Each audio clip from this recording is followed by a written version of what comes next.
Hey everyone, my name is Gabriel. I'm a physical therapist here at the OrthoCarolina Sports Training Center in Matthews. Today we're going to talk a little bit about all things physical therapy.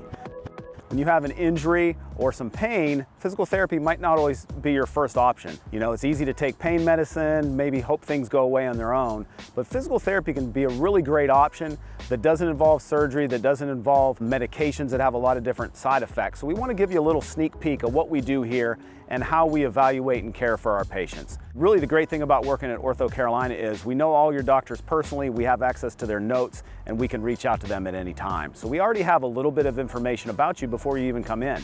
Then we meet for our initial evaluation.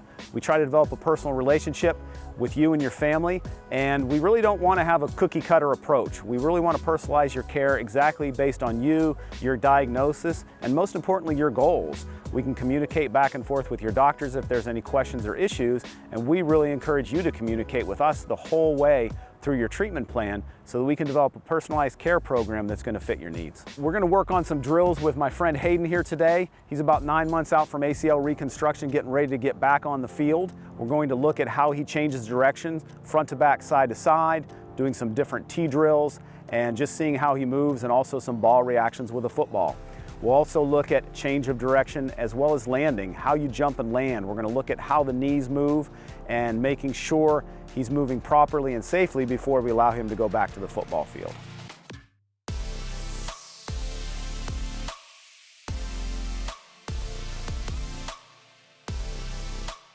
I'm going to point either the right or the left. You're going to have to react and move to that side.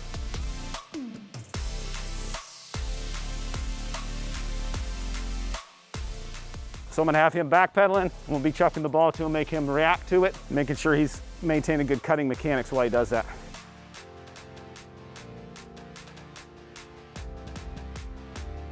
Let's put your regular shoes on, and then we'll do some jumping and landing drills.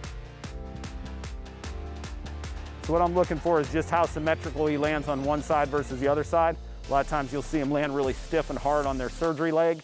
A bungee cord makes it pretty hard because you have resistance to jump out, and then as soon as you land, it's trying to yank you back. So it requires a lot of extra stability. Today we're going to talk a little bit about shoulder pathologies and some of the evaluation and rehab you might see if you come into physical therapy. The shoulder is a ball and socket joint. It's actually a really big ball and a really small socket. So it allows us to do some pretty amazing mobility things, but it also does set us up for some injuries that can happen at the shoulder. So we're going to take a look at a shoulder here and look at some motion, what might be normal, and then you can kind of compare that to how your shoulder is moving. Raise your arm all the way up overhead as high as you can go. So what we look for in therapy is that arm to be able to get up to about 180 degrees, and we want to see the lateral border of her shoulder blade right here get in the center of her rib cage. So that would be considered full elevation of the shoulder. You can go ahead and put that down. A lot of times if you have shoulder injury, you may lose that motion. So we're just going to go through a few demonstrations of some exercises we typically do. And these are exercises that could be helpful for impingement, they could be helpful for a rotator cuff tear or a labral problem as well. Our goal here is to try to get those muscles that control the ball, how well they move in the socket, how stable they are.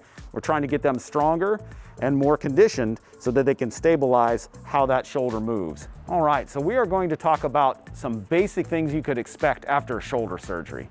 Because most shoulder surgeries, the doctors don't want you lifting or moving it on your own very much early on, we do something what's called passive range of motion. That's basically just the therapist moving your arm for you to, again, get some basic motion, not allowing scar tissue to form, and also just getting some blood moving around in there. And then as time goes on, depending on what type of surgery, some active exercises where she's moving her arm on her own.